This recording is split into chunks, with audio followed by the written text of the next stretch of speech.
Muchas gracias por su asistencia a la presentación de la segunda edición de Alejandra Kollontai en México. Bueno, para ello nos acompañan la maestra Nidia Vincent, la maestra Rina Ortiz y bueno, pues vamos a comenzar. Voy a leer un breve texto pensado más desde el punto de vista del editor, ¿sí? Bueno, me presento, Agustín del Moral, editor de la editorial de la Universidad Veracruzana, y bueno, es un poquito como para abrir boca, leer el porqué de esta segunda edición de este libro. Muy bien. ¿Por qué reeditar un libro publicado hace 12 años que en esta, su segunda edición, poco agrega lo que fue su primera versión? ¿Por qué reeditar un libro acerca de una de los personajes centrales de un experimento social fallido que, además de que significó un elevado costo en vidas humanas, hoy en día se encuentra fuera o casi fuera del horizonte de la humanidad? Intento, arriesgo algunas razones. En primer lugar, porque ese personaje, una mujer, Alejandra Kollontai, fue una de las primeras en el mundo contemporáneo en poner sobre la mesa de discusión, para decirlo en términos llanos y generales, la cuestión de la emancipación de la mujer.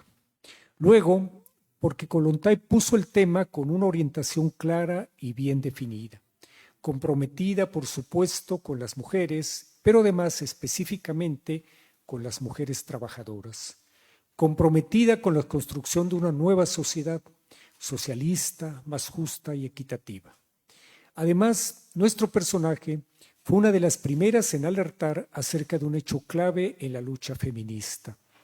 La lucha por la liberación femenina no se agota con la igualdad de derechos, por muy importante que sea que estos formen parte de la legislación en turno. De igual forma, incorporó a la discusión sobre la emancipación femenina el tema de la cultura, un tema por lo general soslayado cuando esta discusión y otras se aborda. En segundo lugar, porque si bien el experimento social en el que Kollontai se embarcó resultó fallido, al menos así a mí me parece, es un experimento que ya forma parte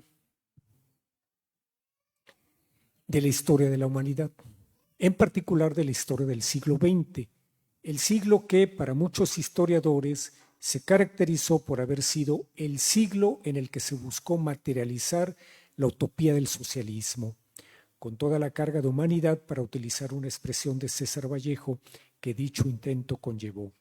Fue, decía Kollontai, cito, una época de sufrimiento y derramamiento de sangre, pero también de valentía, sacrificio personal y heroísmo, y de una enorme fe en el triunfo de la revolución y en la justicia de la lucha.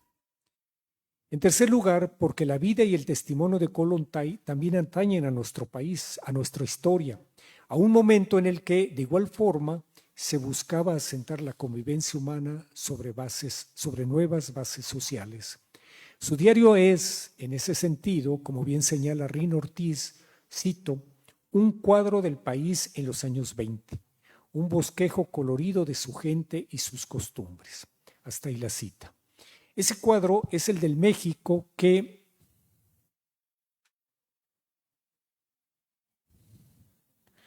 por así decirlo, cierra en esa década su revolución. Una revolución que, sin tener los alcances de la rusa, sí trascendió más allá de sus fronteras y se volvió una referencia para el resto de los países latinoamericanos. En cuarto lugar, porque entre el 2012, año de la primera edición de este libro, y el 2024, año de la segunda edición, mucho ha pasado en el mundo entero. Como también atinadamente señala Dora García, quien colabora en el libro, cito, existe una conexión directa e incontestable entre los escritos y las ideas de Alejandra Kollontai y lo que se ha llamado la cuarta ola del feminismo. Una ola de feminismo que nace en Latinoamérica con la Marea Verde del 2017, que es transincluyente, que tiene conciencia de clase, que es ecologista, anticapitalista y anticolonialista, y que piensa, como Kollontai, que no hay libertad política si no hay libertad sexual. En quinto y último lugar, porque la editorial de la Universidad Veracruzana y en general la Universidad Veracruzana toda también ha tomado conciencia de lo que el feminismo ha representado y representa en y para la lucha de la mujer y en general de toda la humanidad en busca de su emancipación. De esta manera, en el 2022, la editorial de la UV echó a andar una nueva colección, Feminismos, que, como su título lo indica, busca dar cabida a todos aquellos pensamientos que desde diversos puntos de vista abonan a la comprensión, el esclarecimiento y la adquisición de nuevas herramientas en y para la lucha de la mujer. Finalmente, si bien, como señala al principio, son pocos los agregados de esta segunda edición, creo que son agregados significativos. Hablo, en primer lugar, de las dos fotografías de Joaquín Santamaría. Viene el dossier, el libro viene acompañado de un dossier, en el dossier se incorporan estas dos fotografías. En la primera se ve a Kollontai a su llegada al puerto de Veracruz el 7 de diciembre de 1926. En la segunda se le ve al lado de Heriberto Jara, en ese entonces gobernador del estado y miembro del ala nacionalista, el ala radical de la Revolución Mexicana. Joaquín Santamaría, por lo demás, si ustedes lo saben, fue el gran cronista gráfico del puerto de Veracruz de aquellos años. Le agradecemos a Alberto Tobalín la idea de incluir estas dos fotos en esta nueva edición del libro. El otro agregado corresponde al ensayo sobre el dragón y el pájaro blanco de la propia Kollontai. Creo que fue un gran acierto de Rina Ortiz incorporar este texto al libro. Primero, porque es un testimonio más del pensamiento de nuestra autora en el campo del arte, la cultura y la poesía en particular. Segundo, porque nos remite a la discusión que en aquellos años se llevaba a cabo en la entonces Unión Soviética acerca de la relación entre el creador y la revolución misma. Aquella discusión que iba de lo que al final resultó el realismo socialista a la libertad entera y sin cortapisas para el creador. Y tercero, porque directa o indirectamente, Kollontai reivindica y de gran manera la poesía de Ana Akhmatova, una obra, como ustedes lo saben, condenada por el estalinismo con todas las consecuencias que de ello derivaron.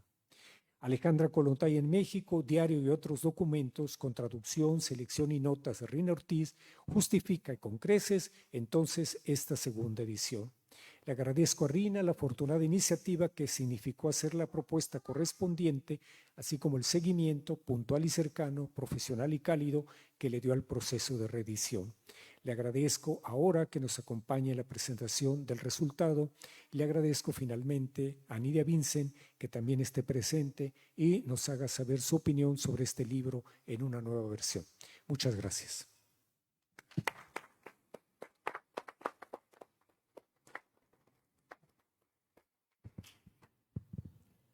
Bueno, pues bienvenidos a todos, gracias por estar aquí. Y voy a empezar como se debe empezar siempre una presentación. Agradezco a Rina Ortiz y a Guadalupe Páez, coordinadora de esta feria, la invitación para participar en esta presentación. Tuve la fortuna de leer este libro desde la primera edición del 2012, gracias a la propia Rina Ortiz. Así que a ella debo el importante encuentro con el pensamiento, la historia de vida y la fuerza de un personaje de la talla de Alexandra Kollontai, de la que, confieso, yo no tenía ninguna referencia. Estar hoy aquí para hablar y celebrar una segunda edición es un gusto, y más aún porque en este nuevo volumen se incluye un apartado valioso y de muy diferente temática y tesitura. Ya lo comentó muy bien Agustín, el feminismo, la crítica literaria y la poesía. He dividido mi participación en dos partes, unas breves consideraciones personales sobre el libro y después algunas preguntas a la traductora para establecer un diálogo con ella, que además se abre para que hagan pregunta también cualquiera de los presentes. Iniciaré con mis comentarios. En el libro que hoy nos reúne, Alexandra Kollontai en México, confluyen dos facetas de Rina Ortiz, la historiadora y la traductora. En estas páginas está, pues, la labor de la investigadora acuciosa que se perdió en laberintos de bibliotecas, hemerotecas y archivos, manuscritos, copias y microfilms, que copió, leyó, releyó, analizó, estudió, prologó. Y también se sumergió en el mar de la traducción, en un ir y venir entre el español y el ruso. Se expuso al flujo de lenguas y sirvió de puente para que los hispanohablantes entremos en contacto con algunos textos de la vasta producción de la revolucionaria y teórica marxista Alexandra Kollontai.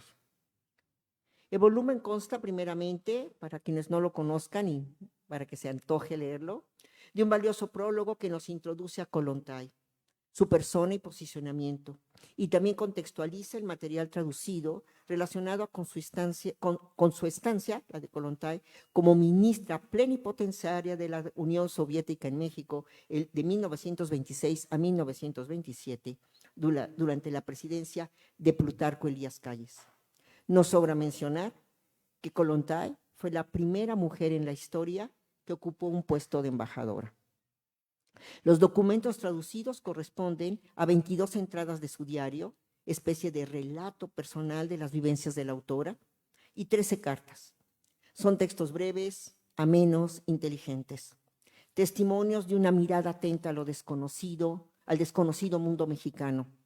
La Ciudad de México, Cuernavaca, el paisaje, fiestas populares, costumbres, historia, detalles de idiosincrasia y vicios políticos. Pero lo relevante para mí de esta nueva edición es la inclusión, que lo comentó muy bien Agustín, de una última parte donde traduce sobre el dragón y el pájaro blanco. Y también que Rinen entró en un nuevo territorio, es que traduce 4 poemas de Ana Akhmatova.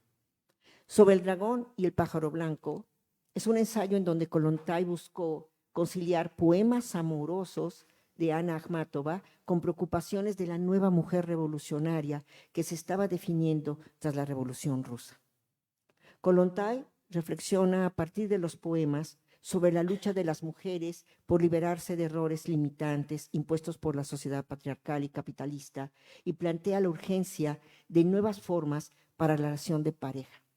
Es muy interesante cómo Kollontai va construyendo un discurso donde unas jóvenes le preguntan cómo conciliar su activismo, su ideología, cómo conciliar a esta nueva mujer con unos poemas que hablan de amor y de un amor doloroso, de un amor atado a lo masculino, pero en donde logra Kollontai explicar cómo en realidad en Akhmatova hay una fuerte mujer que dentro de esa condición lleva dentro un pájaro blanco. Ahorita espero ser un poco más claro. Kollontai vinculó la emancipación de las mujeres con la lucha de clases y el socialismo y se diferenció del naciente feminismo burgués de la época al insistir en la necesidad de transformar las estructuras sociales y económicas, y a su vez resaltó que una verdadera revolución social no sería posible sin la emancipación de las mujeres. Es otro de los aspectos hermosos de Kollontai, es la idea de, que yo creo que todavía es una idea que siempre estará, que en las relaciones de pareja lo que ellas sean compañeros, que los matrimonios sean de compañerismo y sin, o sea, son dos que se acompañan en la vida. Es muy lindo cómo lo plantea Kollontai y cómo no podrá haber un cambio mientras esto no exista como un cambio fundamental en la sociedad. En el ensayo sobre el dragón y el pájaro, con argumentos claros y versos de Akhmatova, Kollontai discurre sobre las tensiones entre las expectativas sociales tradicionales y la búsqueda de una identidad femenina más plena y autónoma.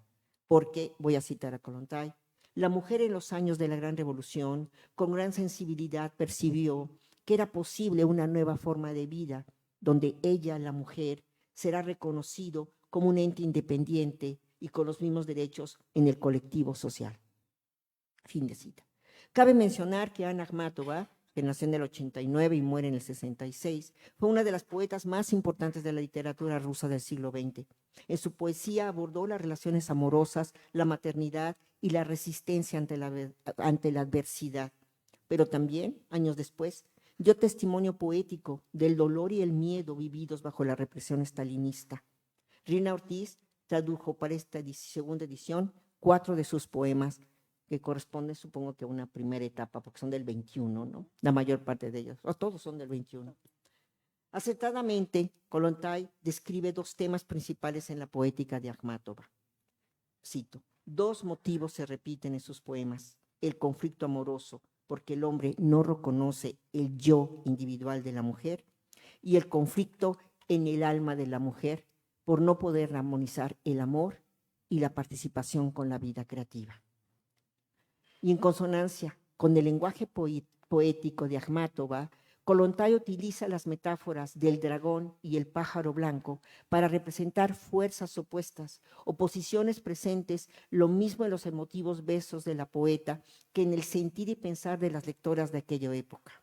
Explica Kollontai, cito, su vida no se circunscribe al amor y en el pecho lleva ya al pájaro blanco, pero aún no está tan templada por la lucha como para poder conjugar la creación y el trabajo, la fusión con la vida de la colectividad y la alegría de la vida, el amor. En el amor, la mujer todavía no sabe oponerse al dragón, así como tampoco el hombre ha aprendido a valorar en la mujer el pájaro blanco. Este singular libro me parece que es el resultado de una labor constante y una convicción política de vida de Rina. Y con este libro sobre Alexandra Kollontai, Rina Ortiz revalora una historia que va saliendo del silencio y abra camino para que nuevas generaciones conozcan y valoren su legado. Gracias.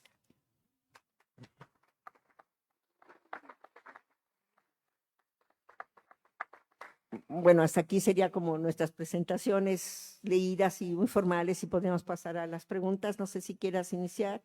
Inicio yo. Bueno, como sí tenemos un buen tiempo, voy a iniciar con una primera pregunta que a mí siempre me salta cuando estoy frente a un autor, y en este caso frente a una traductora. ¿Qué te llevó a elegir esta autora y pasar de tu carrera de historiadora a la de traductora? En general. Si no, se me acaban las preguntas. Sí, se te acaban las preguntas. Buenas tardes, muchas gracias a todos por su presencia en este día, que es para mí, quiero llorar,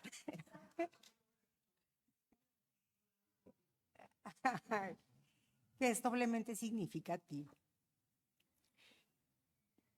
Me acompaña mi querida y admirada maestra Nidia y Agustín del Moral, quien hizo posible esta segunda vida para un texto que nos acerca a tres de las facetas menos conocidas de Alejandra Kollontai. Entonces, Nidia, Agustín mencionó justamente este papel de Kollontai como revolucionaria, como política, en algo que él denomina un intento fallido.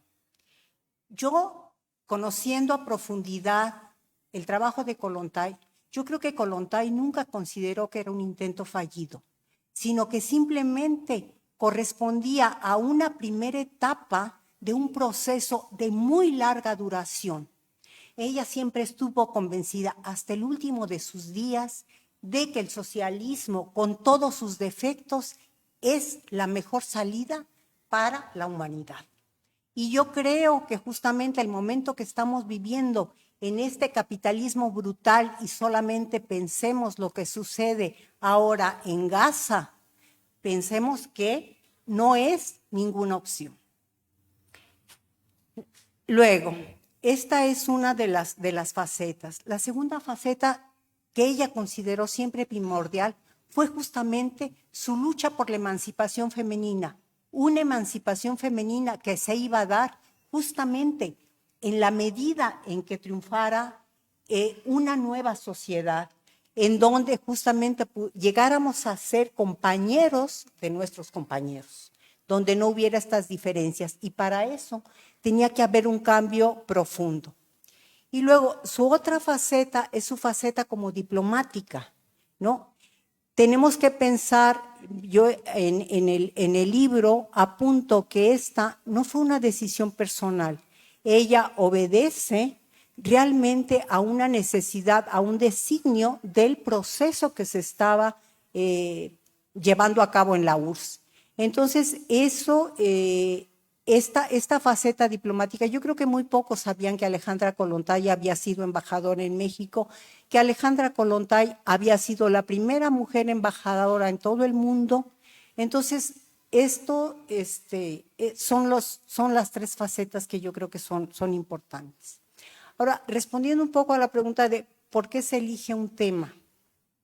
Entonces, yo pienso que es un poco por azar, pero a la vez este azar se entremezcla con los gustos, con las valoraciones personales, de alguna manera hasta con las obsesiones personales, ¿no? Entonces, porque como historiadora yo he trabajado muchos años en archivos, entonces he tenido materiales de primera mano y los que más me llamaban la atención siempre eran los diarios y la correspondencia. Entonces yo siento que este tipo de narración, de este tipo de relato, se hace en principio para uno mismo, ¿no? Y entonces esto nos da un pensamiento diferente en el transcurso del tiempo, porque no somos los mismos a los 20 que a los 30, que a los 60, que a los 70, ¿no? Entonces, este acumular experiencias, esta forma de acercarse a una realidad, de tratárnosla, de transmitírnosla, es completamente diferente si nosotros leemos los diarios o las cartas de una persona. Entonces yo había trabajado como historiadora primero el Diario Histórico de México de Carlos María Bustamante, que transcurre casi por todo el siglo XIX. Entonces, acostumbrada a leer unas grafías horribles. Y después leí la correspondencia de Manuel de Mier y Terán, un general que estuvo en la defensa de México antes de que se perdiera Texas. O sea, uno puede ver sus cartas desgarradoras. Ese es algo que a mí me hubiera encantado que alguien publicara, que no nada más me lo dejaran transcribir. Y después tuve en mi mano los relatos de los viajeros rusos a la Alta California a principios del siglo XIX. Entonces, eso también te da una visión, o sea, por lo menos los ojos, ¿cómo ven los extranjeros un país completamente distinto?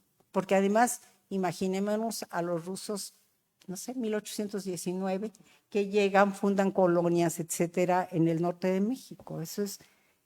Entonces, ya tenía yo, ya me habitaba ese gusto y la curiosidad, ¿no? Pero ahora el empujón me lo dieron Viera Kutieshikova, una mexicanista rusa, que fue la que me dijo, Rina, traduce a Kollontai. Y la propia Rita Kollontai, Rita Popovkina, ese es su apellido, que es era la esposa del nieto de Kollontai. Entonces, Rita me abrió las puertas de su casa, me dio todos los materiales. Y entonces, ante esa riqueza, o sea, ahí empecé mi caminito a Kollontai. Entonces, en un primer propósito, pues era el diario, pero ante mí se abrió un mundo al que luego seguí. Entonces, así llegué a otros trabajos de Kollontai, a conocerla más como luchadora en pos de las mujeres, y llegué a estos relatos. O sea, a mí me llamó la atención uno que escribiera, que le gustara tanto la literatura. Me había llamado mucho la atención que en su ensayo, que es famosísimo, sobre la mujer nueva, ella recurre a la literatura para ver cómo está surgiendo en la sociedad una nueva mujer con nuevos requerimientos, con nuevas inquietudes, una mujer que ya no se conforma con el lugar que se le ha asignado en la sociedad. Y entonces, cuando ella tiene la oportunidad ya dentro de la revolución de hacer la transformación de las propias mujeres, entonces ella empieza a escribir de otra manera. Y entonces hace una serie de relatos. Ella entre 1917 y 1919 se dedica a hacer agitación por todo el país y se da cuenta de la situación de la mujer y de que ella misma, o sea, que la propia mujer no se da cuenta de su situación, o sea, la acepta simplemente. Entonces, ¿cómo despertarla? Y entonces dice, bueno, se dedica a la juventud, a hablar con la juventud. De allí provienen estos textos que se llaman Cartas a la Juventud Trabajadora, porque ella piensa que realmente el germen, el vehículo para la transformación radica en la juventud.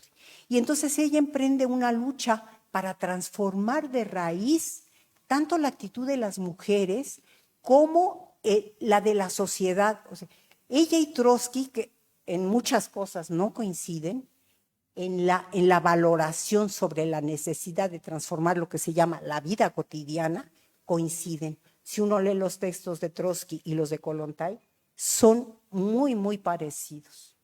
Entonces, ahora, claro, ¿qué sucede? Que el momento en que esto ocurre, entonces la URSS se está afianzando y entonces esto que se denomina la vida cotidiana pasa a un segundo plano porque pues les hace mucho ruido. Entonces ese es un poco la historia de cómo llego, o sea, por un lado al diario y por otro lado a esto. Ahora, que el diario que nos da, yo creo que tú ya lo señalaste muy bien, y o sea, en términos generales, pero ¿qué es lo que yo veía en el diario, o sea, cuando empecé a leerlo? Que es la mirada de una revolución sobre otra revolución, porque son revoluciones coincidentes en el tiempo, pero con propósitos completamente diferentes. Entonces, ¿a qué venía Kollontai? A dar un giro, a dar un golpe de timón, porque la URSS, estamos hablando del año 26, México todavía no está reconocido por Estados Unidos, ¿no? Punto número 1. Entonces, México necesita de la URSS. O sea, ¿por qué reconoce a la URSS? Porque necesita el reconocimiento de los Estados Unidos. Entonces, para que esa revolución no se profundice, entonces ellos recurren a la URSS. Pero es pues me imagino que es un balance que al que siempre se recurre, ¿no? Entonces, mientras que la URSS necesita, por otro lado, ya dejar de hacer propaganda comunista, ¿no? El primer embajador se dedicó mucho a apapachar a los comunistas, a pensar que la revolución se podía profundizar, pero Stalin, que puede ser muy criticado por muchas cosas, pero tenía una gran visión, entonces sabe que no puede, la revolución, lo que se denominó la revolución mundial, es imposible. Es imposible, fracasó la revolución en Alemania, no hay ninguna posibilidad para una revolución mundial, entonces afiancemos lo que tenemos. Y Kollontai ya había demostrado, a Kollontai su primer destino fue Noruega, y ella logró que se le reconociera a la URSS de jure. Entonces tenía las cualidades para poder hacer eso, para para girar, para establecer otro tipo de relaciones entre México y la URSS. Entonces, y yo creo que ella lo hace y lo hace muy bien. Entonces, tenemos por este lado este balance, esta necesidad de hacer un balance político, pero el diario además nos entrega a esta mujer que se asombra, el asombro, o sea, esto yo siempre lo diré, una de las cosas que me asombraron, por ejemplo, cuando dice, es que en México de repente cae la noche, ¿no? De repente le asombraba el pelo de las mujeres, ¿no? Este pelo negro que les cae a los hombres, a los hombros, ese pelo liso, pesado. Entonces tiene una forma de mirar y además siempre tiene un interés por todo cuando cuenta cómo se comen los mangos, ¿no? O sea, luego por otro lado vemos que se dedica a estudiar la historia, en fin, ¿no? Entonces, yo creo que desde este punto de vista es un libro que tiene su vigencia, ¿no? Y entonces, pero por otro lado, el documento que agregué, yo creo que es justamente por esta otra parte que fui conociendo con el tiempo de Alejandra Kollontai, ¿no? Su acercamiento a la literatura, su aprecio por la palabra, porque ella siempre apreciaba la palabra. Y entonces de pronto, además, efectivamente, Akhmatova yo creo que es una de las poetisas más importantes, ¿no? silenciada posteriormente. Entonces, este rescate que ella hace de Akhmatova me parece muy, muy interesante, muy valiosa, porque además yo creo que ella también está planteando asuntos que eran muy polémicos y que en su época demostró Kollontai una gran valentía al decir que se necesita una nueva moral, ¿no? Una nueva moral, una nueva forma de vida. Entonces, esto rescaté, pero creo que todos sus escritos de la época posterior de la Revolución, porque ella misma intentó como escritora, bueno, tiene 3 novelas, también poco conocidas en México, donde ella relata cómo se va transformando la sociedad. Estas novelas se editaron una vez, nunca más volvieron a editarse, justamente porque se leyeron con avidez. Una de sus novelas se publicó, imagínense en esa época, en 1923, 50,000 ejemplares. Entonces, esto te da una idea de cómo la juventud sí estaba dispuesta a leer, a entender, a transformar, ¿no? Entonces, pues eso es un poco lo que vi, lo que traté de hacer con esta inclusión del pájaro, del dragón y el pájaro blanco. Bueno, como ya sabíamos, pues iba a contestar todas las preguntas en una sola, lo cual casi hizo. Pero pasemos a otra pregunta.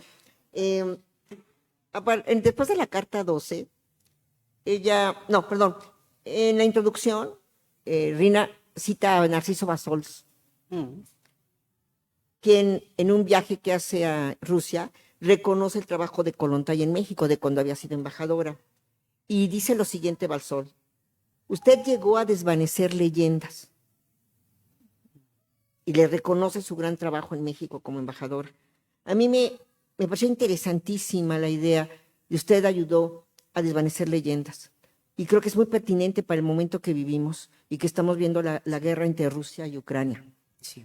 Estamos bombardeados en Occidente por los medios de Occidente. ¿Qué tanto sabemos? ¿Qué dicen otros medios de lo que está pasando en aquel lado? Piensen en cuántas manos están los periódicos norteamericanos, en qué pocas manos los periódicos y los medios de comunicación mexicanos que se rigen por los medios de Estados Unidos, y lo mismo pasa en Europa. ¿Qué tanto podemos tener acceso a lo otro? Escuchar noticieros de la India, noticieros chinos, noticieros realmente independientes. Y me parece interesante que justamente Bassols le dijo, usted vino a desvanecer leyendas. Me parece muy oportuno porque independientemente de nuestras ideas políticas, yo creo que debemos ser conscientes de que hay una rusofobia perfectamente bien armonizada y armada, porque se necesita el demonio. Siempre hay alguien que es el enemigo y al que hay que satanizar. Los ateos, cuando era cuestión religiosa, los comunistas, pensemos en la Guerra Sucia, pensemos en la época del macartismo en Estados Unidos. Y entonces me gustaría preguntarle a Rina en qué sentido desvaneció leyendas Kollontai, porque antes que Kollontai había llegado otro ruso que le había hecho fatal. Exactamente, sí, el otro ruso la había hecho fatal. Y entonces lo que hace Kollontai durante su breve gestión, porque es brevísima, es tratar de presentar justamente qué significa la Revolución Rusa, ¿no? Cómo se vive. Ella presenta las primeras películas del cine soviético. Wow. Y además con una historia terrible, porque le dicen que la derecha, la reacción, aquí directamente una parte del clero, llenan las paredes de carteles diciendo que pues casi que ahí viene el coco, ¿no? Entonces, pero en las entrevistas que ella da, justamente desvanece todas estas ideas y se impone, logra finalmente que todas las películas se exhiban. Ella se vincula con la gráfica popular, ¿no? Se vincula con las feministas escasísimas todavía en esa época. Y entonces poco a poco, mira, yo sé que ahora hay personas que están trabajando a Esperanza Bringas, que es una de las personas con las que ella se relaciona, que es una feminista de los 20. Entonces, en el diario desafortunadamente ella no transcribe toda esta actividad porque una parte del diario se perdió. Pero porque ella la había entregado para que se publicara y resulta que el editor nunca la publicó, le regresaron unos manuscritos que no eran todos, y entonces ella rehace algunos de los materiales, pero no logra todo. Sin embargo, uno ve en los apuntes que ella hace para sí misma, no incluidos en el diario, sino, por ejemplo, también en las cartas, tú ves cómo tiene una vinculación directa, o sea, a través de los sindicatos, a través de los miembros del gobierno mexicano, ir justamente dando una explicación diferente de lo que se propone la URSS. Entonces, además, su propia manera de ser, al contrario de Peskovsky, ella asistía a todas las reuniones diplomáticas, ella convocaba a todo el cuerpo diplomático a la embajada. Entonces, como que elevó el nivel de Rusia y dio a conocer realmente que tenía una cultura y que no estaban dispuestos ellos a transgredir las reglas establecidas, ¿no? Entonces, por eso yo creo que se le entrega el águila azteca, porque sí logra ella desvanecer, pues, todos estos mitos, porque sí siempre ha habido un coco, ¿no? Y los rusos siempre han sido el coco para Europa, desde siempre, ¿no? Los ven como el gran enemigo. Me llamó la atención, Rina, el comentario, bueno, ¿cómo comienzas haciendo la historia que te lleva finalmente a Alejandra Kollontai? Los primeros, digamos, extranjeros, ¿no? Que vienen a dar de México su propia visión, ¿no? Y me llama la atención porque en realidad hay una larga tradición en este terreno. Hay una tradición que llega en la época moderna, en nuestros días, por ejemplo, a John Gumac, a Adolfo Gili, hay alguien más, el que escribe Pancho Villa, ¿alguien se acuerda de ese? Es un volumen publicó Era, muy buena, es una biografía de Pancho Villa. Bueno, don Francisco Martínez de la Vega utilizaba una expresión muy generosa cuando decía, obliga a la gratitud mexicana, ¿sí? Todo ese esfuerzo que hacen los extranjeros, ¿no? Por darnos un testimonio, ¿no? Desde fuera, por así decirlo, con sus propios ojos del México que les toca vivir. Y en ese sentido, pues me llama mucho la atención, digamos, cómo Kollontai se inscribe en esta larga tradición. Hay una novela, no sé si la hayan leído, si no, la verdad se las recomiendo, se llama Vive, de Patrick Deville. La tiene anagrama. Es un libro muy bueno, es un libro híbrido, no es exactamente una novela, es mucho testimonio, pero es muy bonito, a mí me gustó mucho porque, digamos, reconstruye el México de la década de los 30, donde, ¿no? Sí, y cómo vinieron muchos extranjeros a México en esas décadas, ¿no? Por distintas razones, digamos, desde Sandino, ¿no? Que vino por razones políticas, ¿no? Pero pasa por Trotsky, por ejemplo. De hecho, en la fotografía de la portada del libro es cuando Trotsky y Natalia desembarcan en Tampico, ¿no? Entonces es muy bonito ese libro, se lo recomiendo. Pero bueno, un poco lo que yo quería destacar es eso, ¿no? Digamos, cómo Kollontai pasa a formar parte de esa larga cadena de, digamos, miradas que desde el extranjero vienen a darnos su propia visión del México que les toca vivir. Gracias. Ya nos avisaron que cerramos.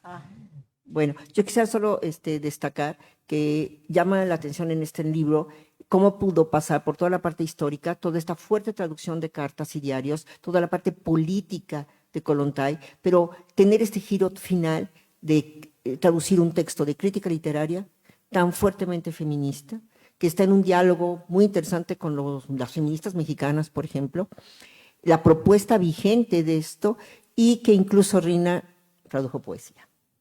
Ya no da tiempo para más preguntas de la mesa, pero quisiéramos abrir un segundo a ustedes, si alguien tiene alguna pregunta o comentario. Y si no hay, sí hago la pregunta final. ¿No? Bueno, a mí me llama mucho la atención, porque conozco bien a Rina de hace muchos años, tengo ese gran honor, y no es precisamente una lectora de poesía. Y tradujo poesía. Y entonces me gustaría preguntarte cuál fue la experiencia y si quisieras seguir indagando en este reto del lenguaje. A ver, Nidia, fui lectora de poesía. Me gustaba. Pacheco, ¿te encanta Pacheco? Me encanta Pacheco, me encantan varias mujeres también. Pero, ¿cómo me atreví o por qué me atreví? Porque en el texto del dragón se citan fragmentos de las poesías. Y entonces yo quise como que darlas completas. Ahora, Sí, yo... muy bueno. darlas muy buenas, digo, darlas completas para que se entendiera mejor de qué se trataba.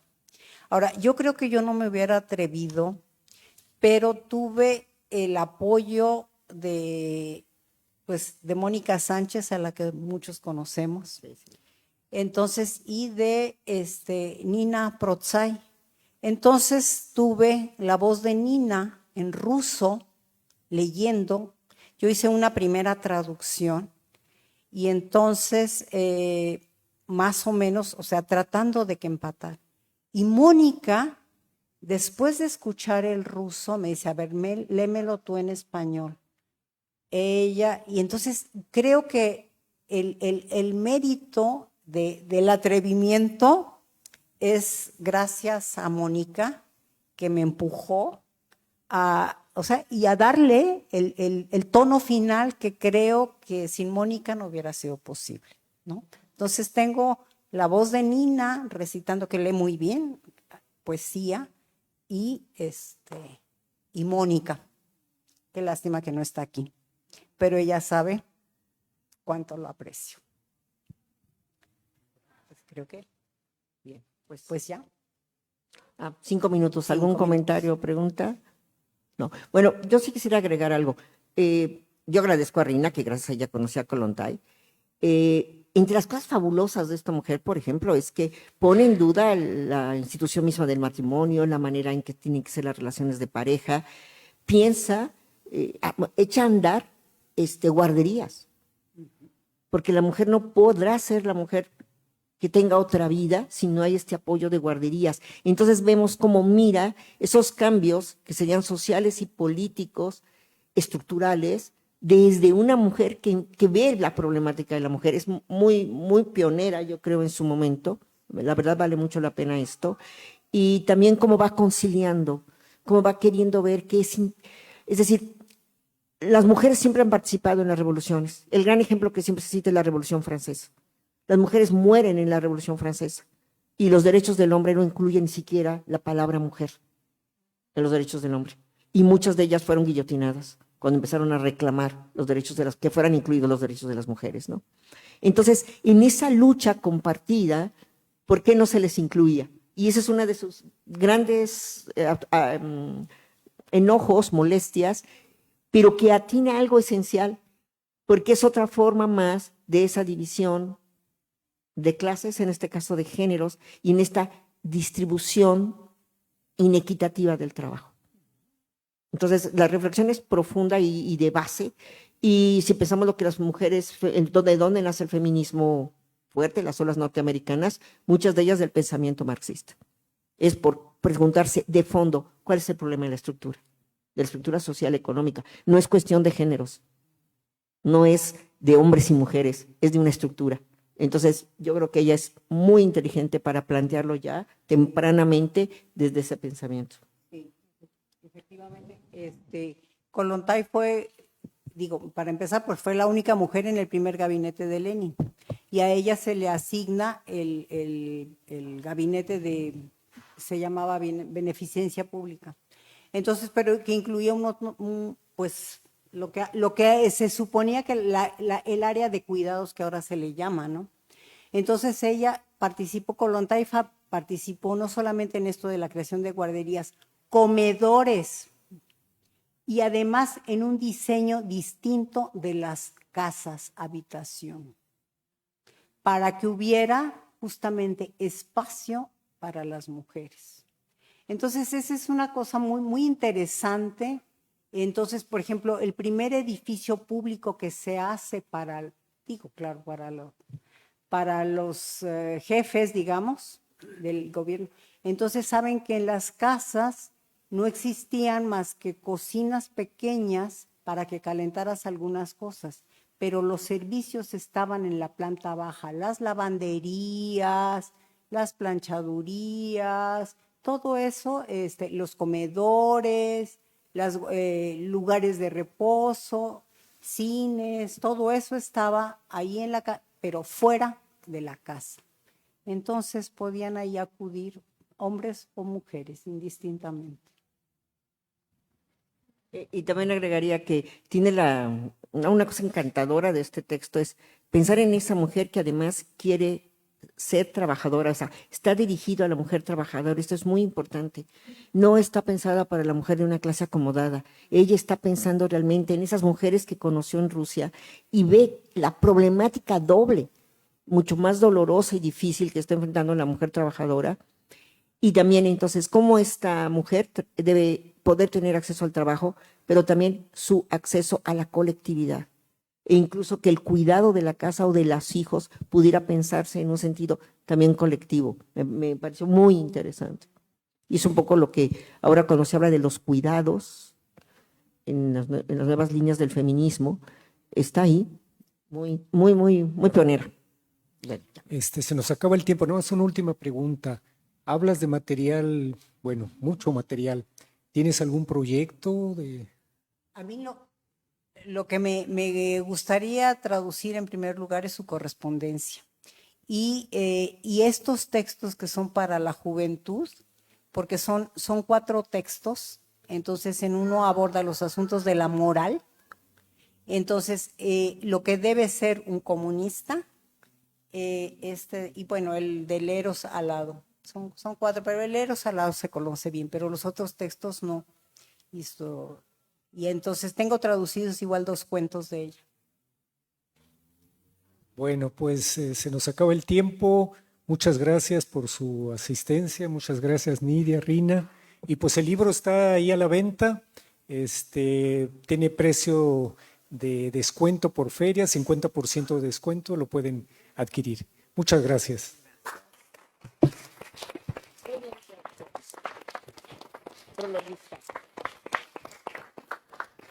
Muchísimas gracias por habernos acompañado y en nombre de la Feria Internacional del Libro Universitario quiero entregar este reconocimiento por su participación como comentarista en la presentación del libro Alexandra Kollontai a Rina Ortiz. Un fuerte aplauso, por favor.